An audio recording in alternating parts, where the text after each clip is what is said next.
আসসালামু আলাইকুম বন্ধুরা, দিস ইজ আলমিনাজ রন্ধনশালা। তো আজ আমি চলে এসেছি অনেক দিন পর আবারও একটা লং ভিডিও নিয়ে।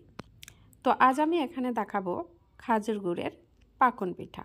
তো এটি বানানোর জন্য আমি চুলাতে হাঁড়ি বসিয়েছিলাম। হাঁড়ি গরম হতেই আমি খাজুর গুড়ের যে মোচা গুড় বা পাটালি গুড় হয় সেটাকে আমি ভেঙে হাঁড়িতে গরম করতে বসিয়েছি, এবং এটি যখনই এরকম মোটা মোটা ব্লক নিয়ে আসবে তখনই কিন্তু আমি গুঁড়োটাকে বন্ধ করে দেব। উল্টো দিকে আমি একটি পাত্রে জল গরম হতে বসিয়েছিলাম।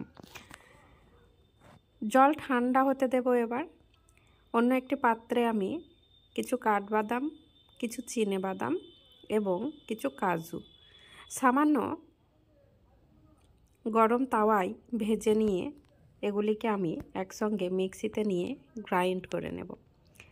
তো আমার গ্রাইন্ড করা হয়ে গেলে এই মিশ্রণটি আমি পরে পাকনের যে ব্যাটারটি বানাবো সেই ব্যাটারে ঢেলে দেবো। অনেকেই মনে করেন পাকন পিঠা বানানোটা খুবই শক্ত, কিন্তু একদমই না, এটি বানানো খুবই ইজি। আমার কিন্তু ফুটন্ত যে গুড়টা সেটার উপরে আমি দিয়ে দিলাম চালের গুঁড়ি।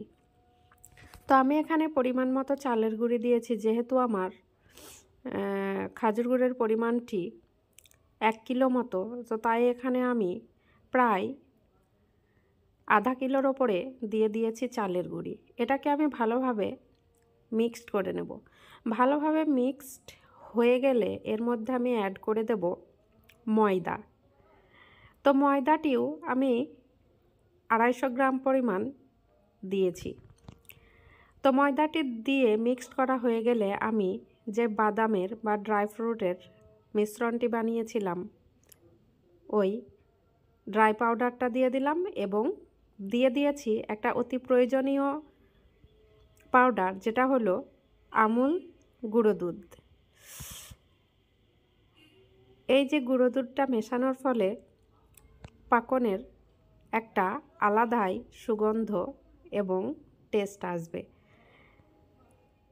আমি অ্যাড করে দিয়েছি কিশমিশ। এবার আমি সমস্ত ইনগ্রেডিয়েন্টসকে একত্রে ভালোভাবে মিশিয়ে নেব। মিশিয়ে নেওয়া হয়ে গেলে আমি এটিকে আধ ঘন্টার মতো রেস্টে রেখে দেবো। আধ ঘন্টা পর আমি চলে এসেছি, চুলাতে কড়াই বসিয়েছি। কড়াইতে দিয়ে দিয়েছি সাদা তেল।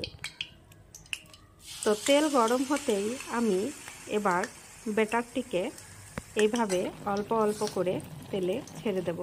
দেখতেই পাচ্ছেন আমার শীতের এই খাজুর গুড়ের পাকন পিঠাগুলি কত সুন্দর ফুলে ফুলে উঠছে। এইভাবেই আমি একের পর এক পাকন পিঠাগুলিকে ছেঁকে তুলে নেব। এটি বানানো হয়ে গেলে আপনারা 4 থেকে 5 দিন এটিকে স্টোর করে রেখে খেতে পারবেন। আর এটি দেখতেও যেরকম সুন্দর, খেতেও অসাধারণ এবং নরম তুলতুলে হয়েছে। এইভাবে আমি সমস্ত ইনগ্রিডিয়েন্টসগুলোকে, সমস্ত পাকনগুলোকে ভেজে নিয়েছি। ভেজে নেওয়া হয়ে গেলে আমি সাজিয়ে নিয়েছি আমার একটি ট্রেতে। সাজিয়ে নেওয়া হয়ে গেলেই আমি এবার সার্ভ করব গরম গরম। এই জিনিসটা গরম খাওয়ার থেকেও বেশি কিন্তু বাসি ভালো লাগে।